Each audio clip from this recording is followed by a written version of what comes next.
Sounds good. Hello, welcome. This is Two Lights in the Darkness together with Sabrina Rose, part two. So, how have you been, Sabrina, since our last encounter? I've been good. I've been busy. Busy with the charity drive that I've been doing and my social media is kind of, starting to really blow up and I'm trying to keep my head above water there. But it's all for the greater good. So all of the things that's happening, this is actually good chaos in my life for once, it's not chaotic mess that I can't get out of. All good things. Good things, huh? Well, we Yeah. have another good thing, right, Alli? Mhm.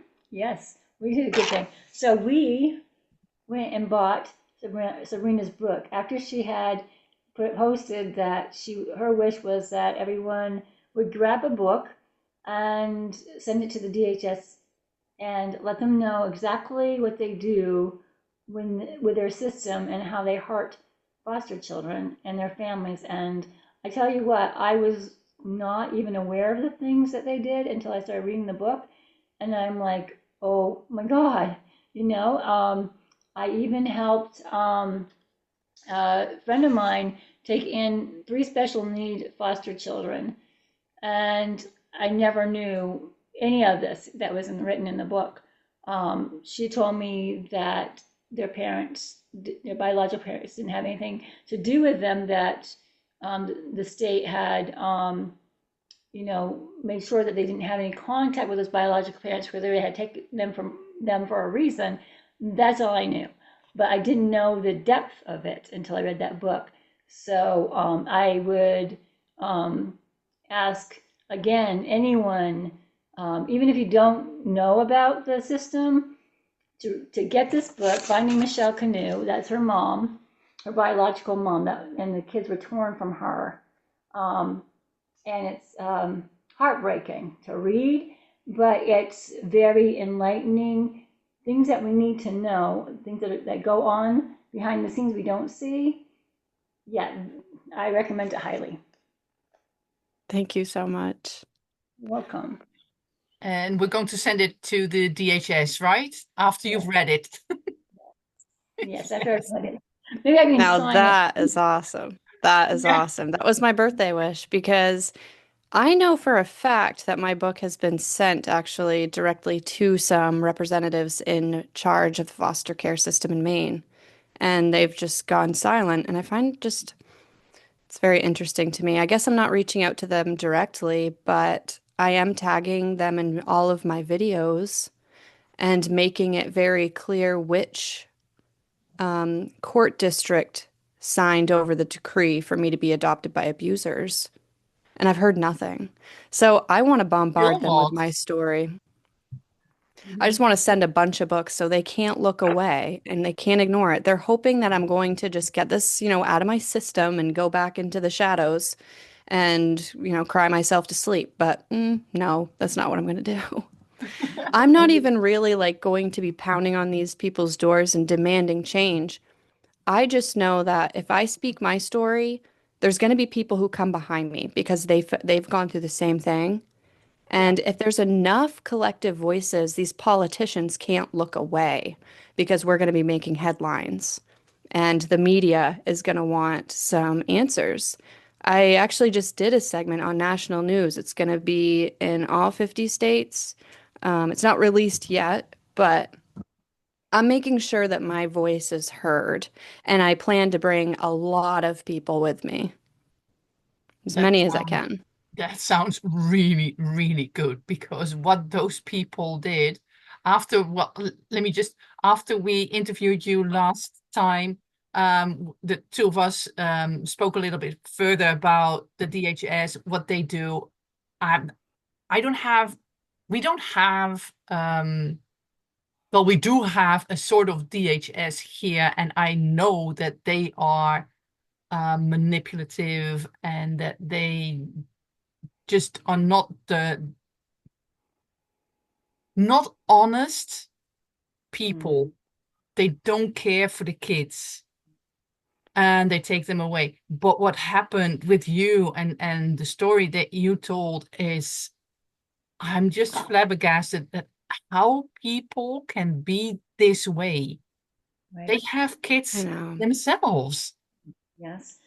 And like you said, Unf so Go I ahead, don't Allie. put words in your mouth, but it does kind of come out.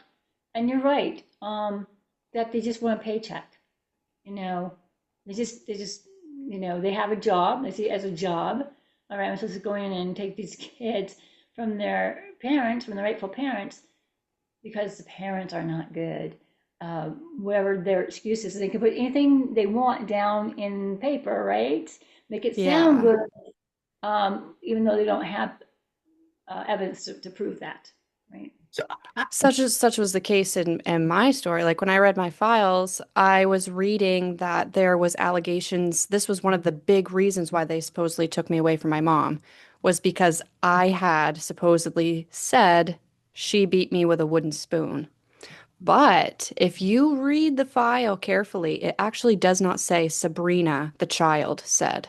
It says Sabrina's foster father says Mm, that Sabrina said this. And I know that he's a liar and that mm, he orchestrates things to get his way. but To just from my view of this, how are foster parents selected? They apply. That actually in Maine, it's pretty common to drive around and you'll see a picket sign that says foster parents wanted with a 1-800 number. You just call that and they do a background check. So my foster parents, they were never convicted of anything. That doesn't mean that they weren't bad people, you know? They should have had like mental health evaluations done on them and their own biological kids Yeah, because their exactly. biological kids were abused as well. I mean, I don't know exactly to what extent, but I know that it was bad, especially for their daughter. Oh mm, my gosh. I, I I can't get my head around that. How mm. can people do that to children? I'm still amazed by that.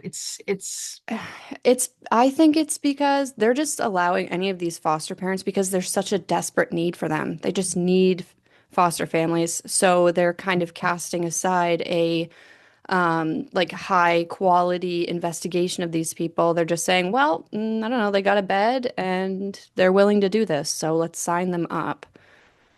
There's absolutely no reason why my foster parents should have been allowed. I mean, anybody with common sense would see that that home was just completely unfit. I don't know Yeah. what the deal is with my ex-social worker. Um, I don't know if she was new or if she just didn't care. But my only real memories of her is just her telling me I was a bad kid and needed to learn to contain my anger. She was just always like chastising me. There was never any No I would empathy. definitely no empathy and no trauma recovery, that's for sure. No trauma therapy or I didn't have anything like Mm, that. Wow. it's This crazy. that's well, no words actually. Yeah, yeah, and we can say, we're sorry to hear, that Sabrina, that you went through that, but it's really them that need to apologize to you, Who, my parents or the system? the worker, and The worker. and the your foster dad, everyone that Well, treated he's you dead, so in I'm any way that wasn't proper. What'd you say, Erna? sorry. Well, I said, well, he's dead, so Oh no, Oh, he's alive. oh, He's he's just alive. he's on Oh, his yeah, okay. deathbed. And Oh, he's yeah, he's out for oh, yeah. me. Not oh, since I've published the book. Now the calls have stopped, finally. Okay. okay. Yeah, He's on his deathbed. Well, that's almost dead. No, it's good. I think it's good to bring up because I think people do get confused about the status of my adoptive dad. Like, where are they or like what's going on?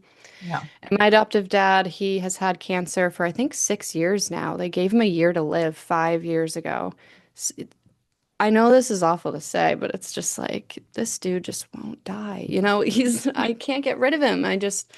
I've been preparing for his death for 6 years. I thought it was going to happen, really soon. And I've been really worried that when he does die, I'm going to relapse because it is going to knock the wind out of me. It's going to hurt because I actually do still, well, I still love him. I mean, it's twisted. It doesn't make any sense. Yeah. So it But does. he was my dad in my heart, and it killed me to have to break contact or like go no contact with him. That was really hard to do, but I can't keep letting him destroy me because that is all he knows how to do. Mm. Yeah. It's a codependent thing. So it makes a lot of sense. And, and he's the one that raised you. So he's the one that you had most Yeah, time with and had time to put all those things in your head that I read about in the book that you said, like you have to tone them out, you have to like, you know, and that's, it's mental torture is what he did to you. And, not right by any means. And I'm so sorry. And I'm glad that you gave the background to his story too, because it makes sense. Was it right? No. It's like you're saying, it's a vicious cycle, and yeah, one that we need to try and refrain from break. the next generation, right? And that's what Right. my goal is too, is to see, make sure that no other children have to suffer what I had to go through, make this world a better place. Well, actually, Yeah, it is very important that you say that you still love him because he was your dad, even though he did all those disgusting, horrible things to you. There are so many people I can imagine. I have no experience, but I can imagine that there's so many people that feel guilty because they still love this monster that raised them to hate their parents, their birth parents, and where they also actually want to see them maybe, well, not alive anymore. So it's and that guilt and shame can weigh heavily on someone, right? yeah, especially once you're already dealing with all of the guilt and shame that you were force-fed in childhood. So Yeah. it's just like stacking the guilt and shame. So of course it led me to addiction. And I'm not so much anymore, but for years I've been like volleyballing back and forth of I'm guilty for not going to see him on his deathbed, or then I'll be guilty if I do go see him because I'm giving back into my abuser. I'm opening myself back up to get abused. And he does it every time. The very last time I talked to him, it was so painful. I literally tried to drink myself to death because I just couldn't handle this dude anymore. Hearing his voice on the phone asking me to come see him, it was just like, where were you? Hmm. Why should I have to come and hand over this forgiveness so willingly without you ever even giving me an ounce of an apology or an explanation? You just gloss over it, and then when it's time for him to die, he wants everybody to pretend everything's okay and validate and support him, and screw that because he doesn't deserve it. He actually deserves to lay in his deathbed and think about all of the kids that he has hurt because there's more than just me. And he needs to come to terms with how he spent his life. Exactly. Yeah. He Wow. wasn't there when I was in the hospital. He wasn't there when I went to jail. He wasn't there on my high school graduation, college graduation. I mean, the list goes on and on. And that's really all I can think about when he asks me to go. He doesn't ask me now that the book is published. I think he knows where we stand. Good. Good. I really thought I was going to get an apology, though, honestly. When I published 30 Dirty and Dying, I thought I was going to get one. I wrote a letter in there in the book to my mom and dad, uh, basically just apologizing, when I didn't need to. But I thought maybe I'd hear something, but Hmm. I don't even think they've read it. Hmm. No, probably not. because it's too close to home to them. And if they haven't wanted to look in the mirror before you wrote the book, then basically why now? Right. I've heard through the grapevine that they just tell people that I wrote the book because I'm jealous. Often Okay, was. well, I that's a don't good know excuse. what exactly I'm jealous of. I'm having a hard time understanding what I might be jealous of, but that's what they've said. I don't know. So that's Again, fine. I didn't write the book for them. I wrote it for me at the end of the day, and I wrote it for me so that I could heal from that. yes, Yeah. I exactly. used to always think like I just want to be able to put the book of trauma up on the shelf and never touch it again, just be able to close that book and start a new one. And by actually physically writing the book, now I can. And I still go backwards sometimes. I see my adoptive parents everywhere. I hear them all the time, but I'm catching myself. Those like PTSD triggers, I'm finally starting to recognize them. That's good. Cool. Cool. Yeah, that brings me to my first question on your book, or books, I should say. Did you self-publish, Sabrina? I think technically you would say self-published, but I went through Kindle Direct Publisher. Okay. And if anybody listening, if you're trying to publish a book, I recommend it greatly because it's easy to use and you get, I think it's 70% of the royalties. It changes which version, because they have paperbacks or ebooks. But yeah, I went that route. Okay, great. Thank you for answering that. hmm Any other questions, Ali? Yeah, yeah. Anything Oh, else? go Let for them it. rip. Let them rip. I gotta find my page. I lost my page. Because I was writing more notes about when you were talking and things that I'd like to Ah, help you with. I know I want to get my church involved as well. Okay, where did I I'd put love it? that. Right here. Okay. So you answered that one. All right. You quoted Isaiah 10, but did not give reference. And I'm just wondering, I'm curious as why you didn't reference that. Yes. So, very specific reason for that, actually. But Okay. it is in the bibliography at the end of the book, just so I don't get in That's trouble with that. anybody out there. But so I didn't put that first quote of, being angry and it ends with, and yet his hand is stretched out even still. I didn't put that that was from the Bible because when I was in early sobriety, I loved to read memoirs about people coming out of addiction. But if I saw any glimpse of Christianity in the first opening pages, it was thrown in the trash. So I didn't want somebody to do that with my book because that might be the first thing that they see is, oh, this is a book about the Bible, or this is going to be another Bible thumping person trying to shove Christianity down my throat.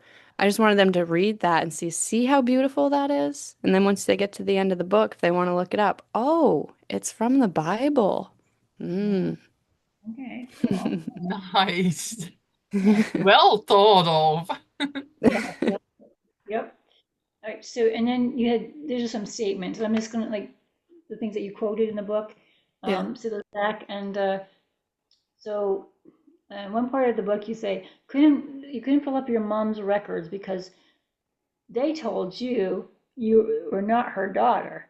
And I'm like, when I read that, I was like, how can they say that? I mean, you were her biological daughter. But again, that ties into the transplanting. And I never knew that word. I'm like, I know how to transplant something from the garden. I'm like, transplant and adoption, what does that mean? Well, I looked at Yeah. the definition severing all ties from biological heritage and completely replanting them into their adoptive family. That's what It's I like, felt like a transplanted flower. And I used to envision myself as such. And I would picture myself by the time I was a preteen, the flower had wilted and was nearly dead. I just always saw myself as a wilted flower, but not anymore. Now okay, I'm a lotus, like I'm a blooming lotus. awesome. That's actually beautiful. But but Go yeah, ahead. not being able to get my mother's medical records. It's not only just infuriating because, she's my mother, but she also has incredibly inheritable diseases. And Mm. I share her DNA. Mhm.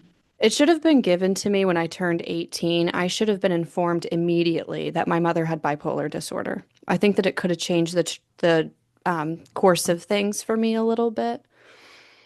Yeah. Yeah. So, okay. Another quote: the distance between a doctor prescribed pill tolerance and intravenous. So yeah. So there's a big difference there, and I looked that up. And can you tell us a little bit more about that, Sabrina? The difference between pills and IV drugs. Yeah, the ones Yeah, that. so this is something that I should have been educated on way, way earlier in life. So by the time my mother had reached out to me when I was 19, she had told me that she didn't start with just, she didn't just grow up and suddenly have a heroin addiction. She told me that she had started with pain pills, with opiates. And in my young mind, I'm like, well, that's better.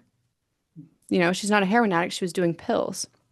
Why did she turn to heroin? I couldn't make that correlation because it was never explained to me. If you start taking pain pills, which I did pretty soon after learning this about my mother, I was starting to snort pain pills, not understanding that it's the exact same thing as heroin, just basically prescribed by a doctor. And it's more expensive. So if you keep taking these pain pills, you're suddenly not going to be able to afford them anymore. And you're going to be looking for the cheaper, easier alternative, which is today fentanyl. Mm. Back Wow. then it was heroin, which is why I think my mother was able to actually live 10 years because fentanyl is, I mean, 20 times as dangerous as heroin. But My, either way, I was doing pain pills not realizing that it's a completely slippery slope straight into heroin, straight into IV drug use because it's cheaper and it's easier to get. it's easier to get. Mm, yeah. Back in the 90s, no. Back in the 90s, it was very, very easy to get Oxycontin because it was being prescribed for nosebleeds. They were just giving it to Ah, everybody of for course. Yeah. everything. Yeah. So my mother ended up getting addicted because she had cancer and was prescribed Oxycontin after the surgery. And she got an addiction. All it takes is 2 weeks. Two Oh, weeks of take 2 weeks of taking pain pills, and you are most likely physically addicted. And back then, they were telling people that Oxycontin had a less than 1% chance of addiction. oh, Bull. It's a Yeah, that's very. 100% chance. There Yeah. is no chance. whoa. Right. Yeah, because I was on Oxycontin one time because I had fallen on the ice and hurt my back really bad. And Oh, they told me not to drive with it, not to operate a vehicle with it. Well, I felt like, whoa, you're like the athletes on steroids. And I felt, whoa, I could do anything. Like I could climb a mountain right now. I could climb Mount Katahdin, yeah. right? And so I did. I went. I drove quite a distance, and I went to see my friends I hadn't seen for a long time. And I came back, and the boyfriend at the time he says, "You weren't supposed to drive. Where'd you go?" And I told him. He's like, "Oh my God, you went all the way there and back." And I'm like, "Yeah, but thank God Scary. I don't know what it's like to have an addiction, and I was never like never really liked pills because I saw what they did to my mom." And so thank God I never like asked for it like anymore after that. I was like, okay, my back is healed now. I'm going on. Yeah. Um, but yeah, I mean, it's very, I mean, I can It's see where very some scary. people could get hooked on it because it's like this wonder drug, like, wow, I feel wonderful. Yeah. Yeah. Especially if that person is trying to live with undiagnosed PTSD or undiagnosed bipolar disorder, which my mom was, So I'm sure it instantly started to heal a lot of her pains, but Yeah. then it spiraled out of control really quick. She was starting to like ask family members for money.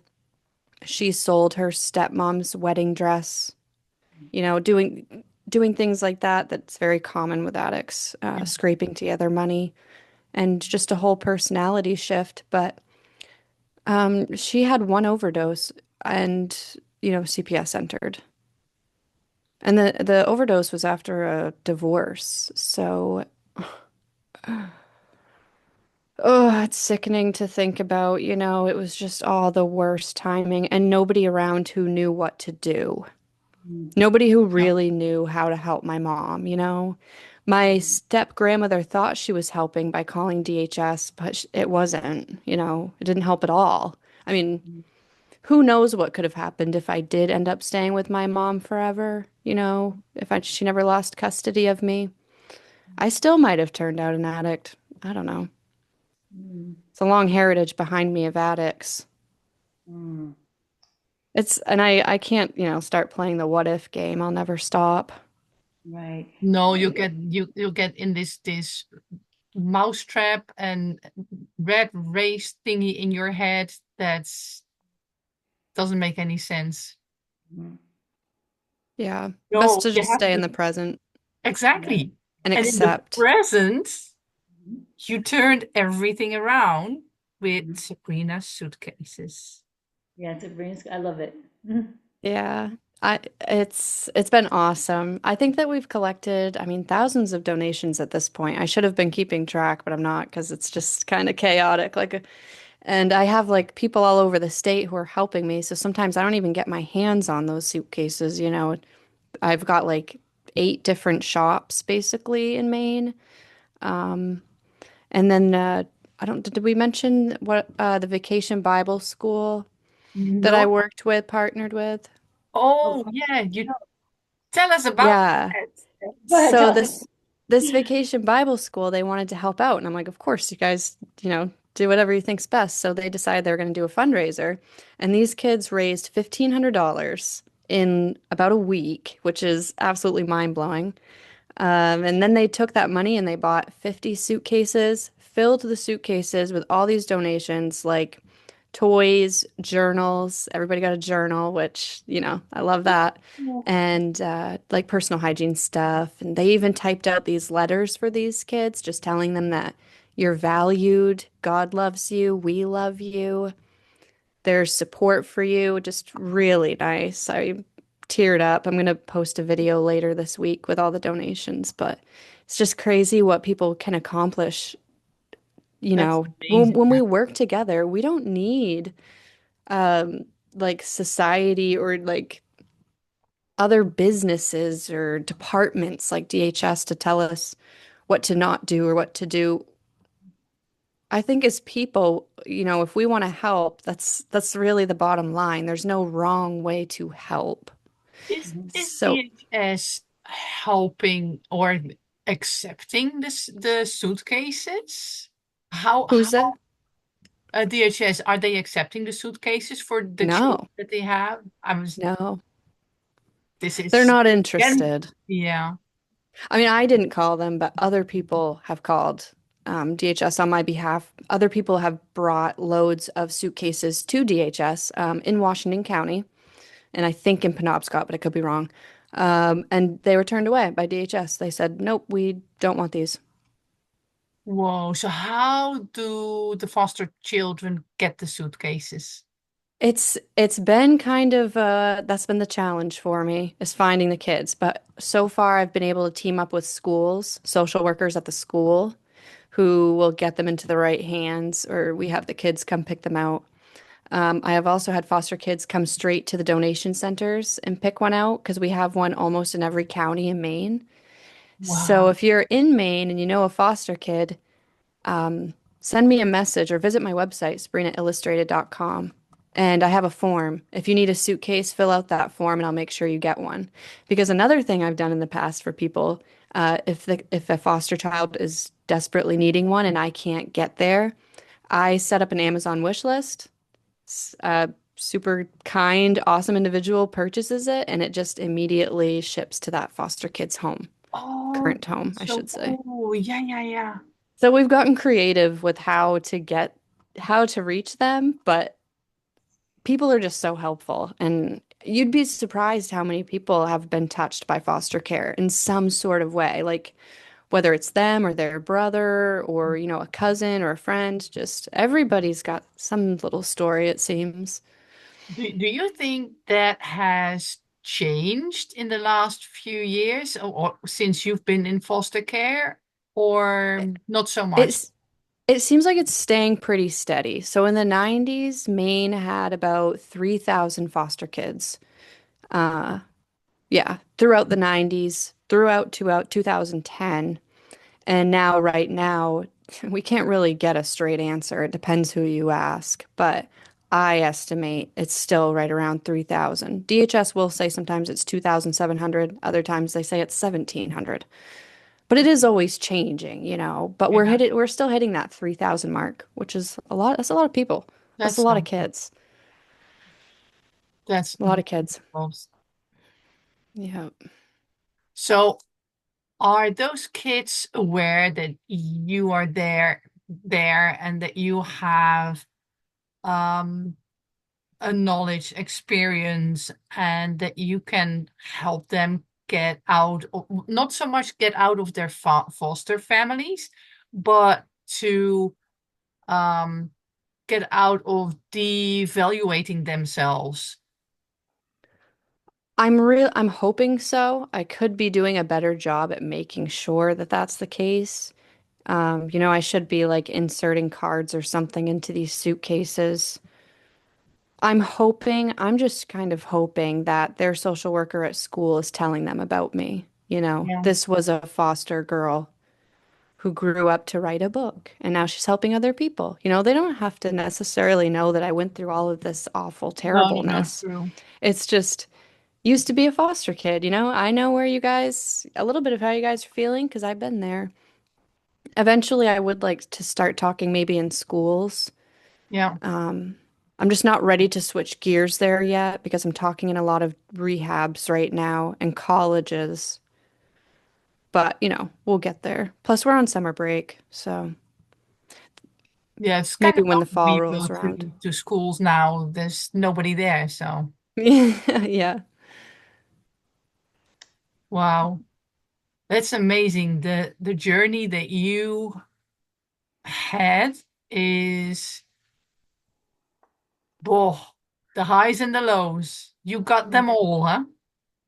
Yeah, and I never really thought that I would have any highs, honestly. I really never thought that I would. I never used to think about giving back.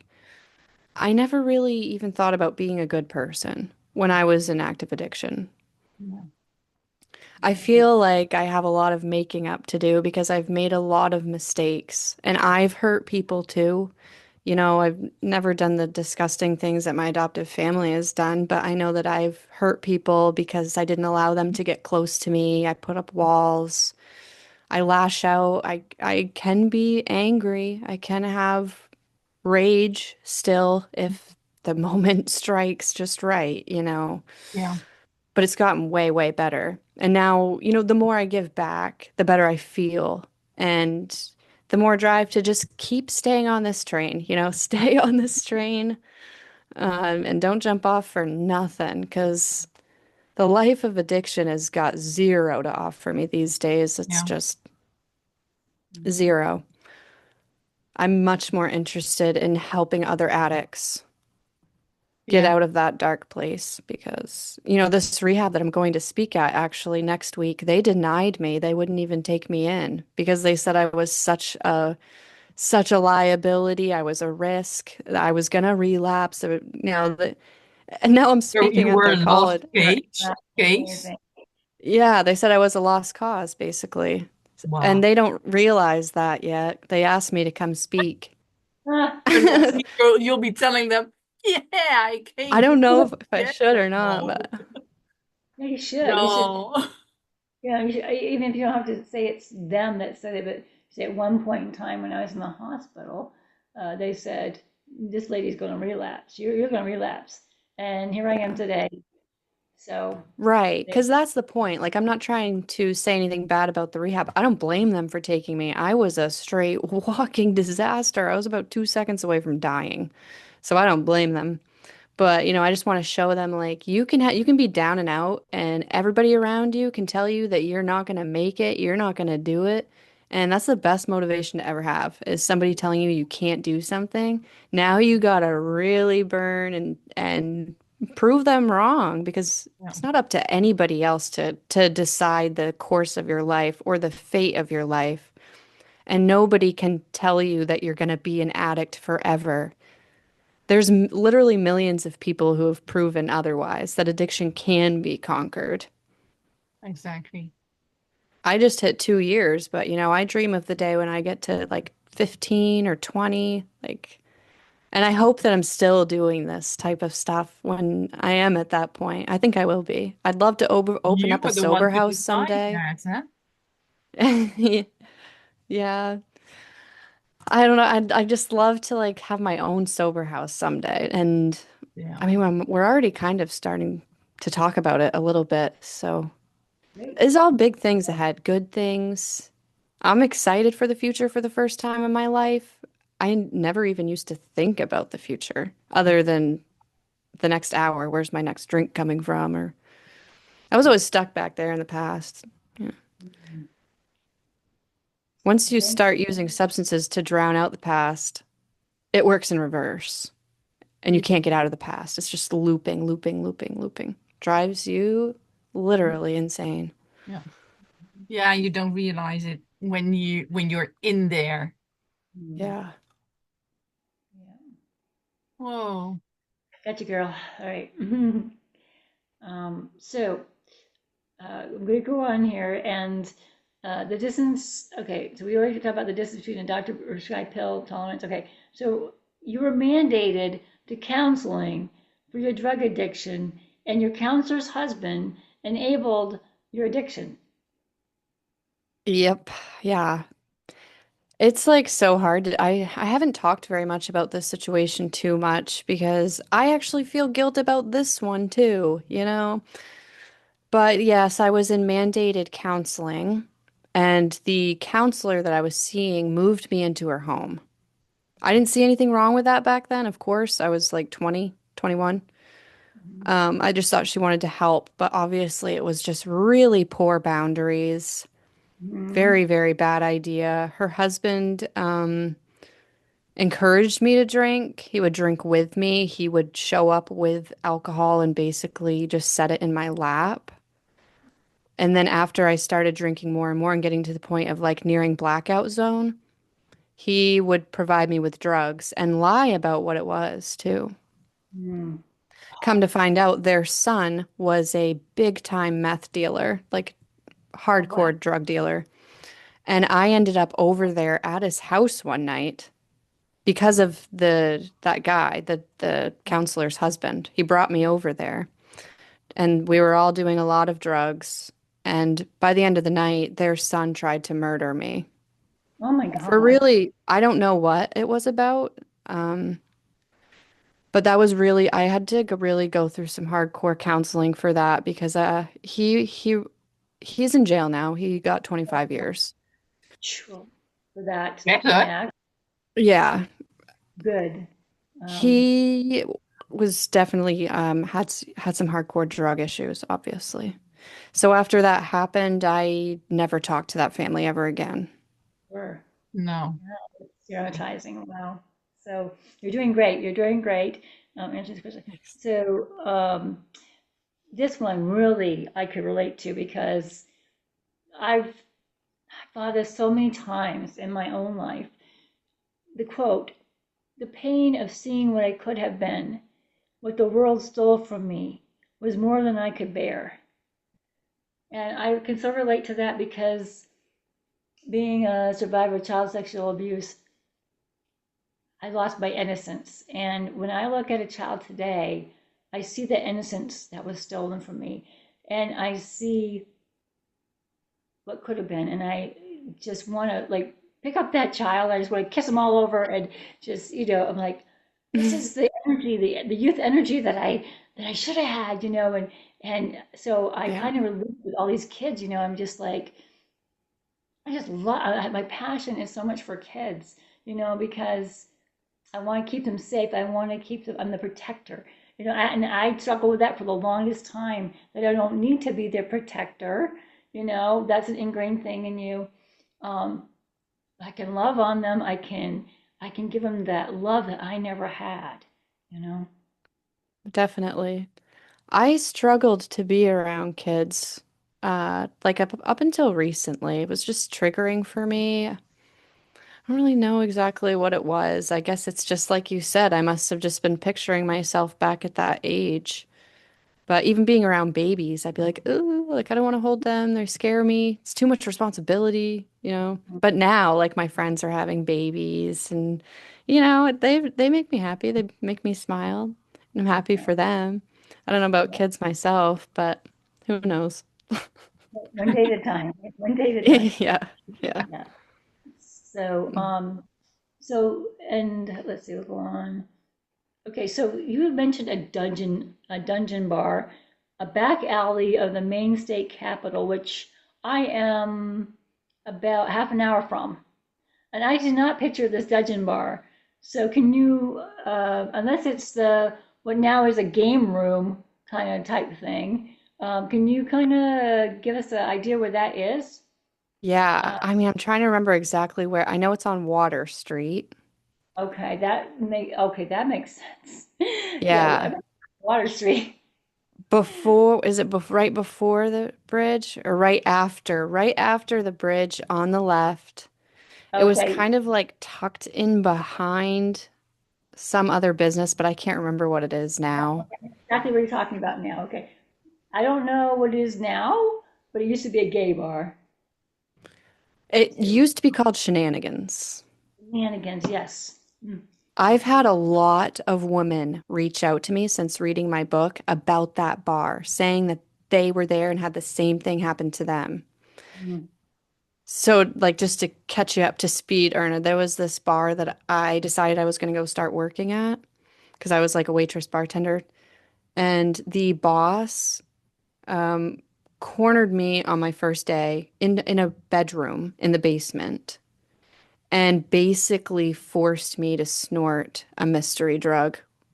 Oh my It God. was either that or I would have to have sex with him Mm. if I Oh, wanted to keep the job. And if I didn't do the drug, then who knows what he would have done. He made it clear that there would be physical implications if I didn't snort the drug.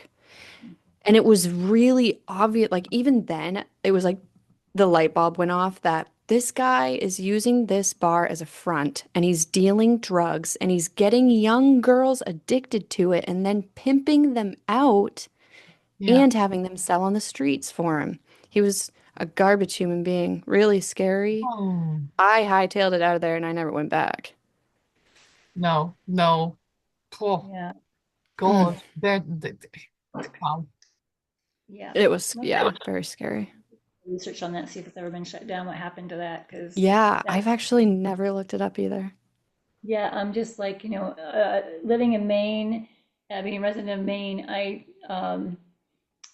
just want to know about what's down the road. My neighbors are basically there. I'm a half hour from this, and I'm hoping it has been shut down like years ago, and that he did come to um, got some justice out of that anyway. That they paid for what he did. So Yeah, I hope so too, because like I said, there's been other girls calling me and being like they knew exactly what it was, they described the guy to perfectly. I'm like, whoa.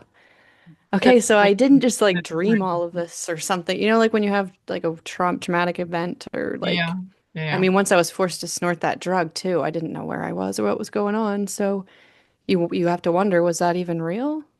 But no, mm, it was real. yeah, And geez. it's scary. Augusta is scary. Water Street, I lived in a boarding house down on Water Street, and it was a common occurrence for like drug deals just be going on. And I found people dead in the bathrooms. Gosh, Sabrina. A girl got murdered out back. Oh, ugh. While I was living there. It's a scary part at Water Street in Augusta. It's scary, scary. Well, you're out of there, which is good. Yes, very. Yes, ain't never going Hopefully back. people that listen to this, see this, read your book, they're like, okay, let's not go to Water Streets. Oh Don't gosh. go to the boarding house on Water Street, the Edwards Inn. Don't do it. Man, that was bad. real bad. But you know what? I thought that I was never going to get out of there. Like I was never, I was just going to be homeless forever. And now I have a yacht that I stay on, and I have a lakefront house that I stay on. So there is hope out there, believe me, because I was way down in the trenches and I'm sitting pretty good right now. And I'm taking it, I'm not taking it for granted because No. we never know about tomorrow. But today, I'm doing all right. Believing it. Yeah, Right. Yeah. that's cool.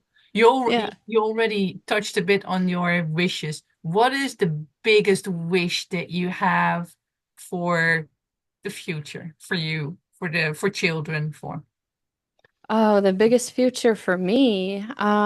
Gee, I don't know. I just want to be able to experience life fully and, entirely present.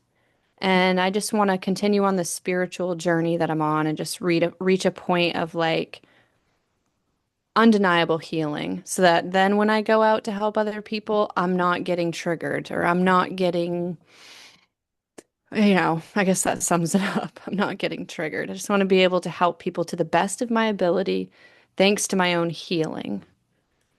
And I mean, if I could really have anything in the world, I would wish for a child protective services system that did not operate on the basis of wiping away history, rewriting history, violating primal instincts. And, I don't want a system that causes PTSD because they are just churning out traumatized kids who will turn to addiction. So I would do away with DHS entirely and I'd write it all myself with your guys' help. Yeah, That's my yeah. wish. If you think about it, 3,000 kids that are 3,000 potential addicts, which costs a fortune in healthcare, and Yeah. that could have been prevented. Could have been prevented, most likely, if they had just been able to keep in contact with their biological parents. I will Exactly. say that not every child who's taken away from the biological parents that's maybe happening for a good reason. If sexual abuse is Yeah. involved, absolutely get that kid out of there and never have them see that person ever again. Yeah. Or physical abuse. I mean, that's not tolerated either. But if there's a parent who is struggling with drug addiction, we're just perpetuating the problem by immediately injecting these kids with shame and guilt over their parent having an addiction. And it just follows and follows and follows. That's why it's such a generational trauma. It's a crazy number of foster kids who grow up to have addiction. DHS doesn't want to run the exact numbers, but I've looked it up like AI, and all of the facts are bad. Half of the homeless population is foster care kids. Yeah. So that's who I'm always hearing people complain about is the homeless. They want the homeless cleaned up off the streets. Well, how about the kids cleaned up off the streets? You take care of the kids, you take care of the homeless. Mm. Yeah, Yeah. exactly. There was Exactly. a part two in your book, finding, I'm going to put it up here again for everybody who's Thank you. watching. Finding Michelle Canoe, you're welcome. There's a part in there that you mentioned, you saw on the news this homeless man, a young man, saying that it wasn't sad that there's homeless people or something like that. I'm not quoting it exactly, but the saddest thing is when kids are taken away from their parents or ripped away from their families. Um, and Yeah. I thought, wow, here he is, he's on the street, and you said he was dirty and he had, all the looks of a homeless man, And he going was through his own young. Young. struggles, but he's feeling sad for kids being taken away from their families. I thought, Yeah. man, that young man has a heart, you know, um, you can see that, it's like, well, those are the kids that are needing more than me sitting here on the street. It's like, wow. Yeah. And his other point was like we us homeless people, we think we have it bad, and then we see the people who had their kids ripped away from them. That's Those are the people who don't have any hope. And then he exploded into tears, and I did too. Like, how can we expect these people to get better when we rip away their reason for living? Yeah, exactly. heavy. Mm. Yeah, It's the default. most sick, twisted punishment. Yeah. And it's really based on people's prejudices towards addicts. I still have people today look me in my face and tell me that people who get addicted to heroin should all just be shot and killed. What? And these are people who tell me that they are Christian people. And I'm not here to judge anybody's religious aspects, but where's the love in that? Right. And you know what? I have a Christian friend, and I don't call myself a Christian. I have a relationship with God. And but I have a Christian friend, and she said, you know, the people that do the most harm in this world are Christians or call themselves Christians. I said, that's it. They call themselves Christians.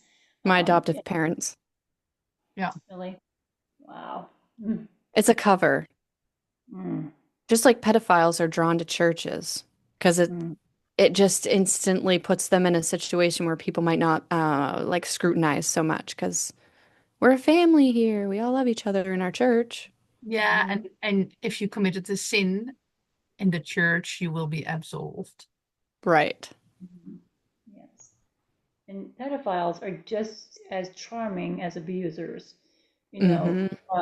regular abusers, they have a way of having that social charm, so you can't even tell until it's too late. And some are never caught, or some are caught 50 years later, you know. Yeah. Uh, Geez, yeah, sad, very sad. Um, mm, Terrible. yes, very terrible. It is. So Let's do we go? let's just wrap Wrap it up with a positive note, please. up? Yeah, something positive. Well, I'm just your gonna say, book is very positive. yes.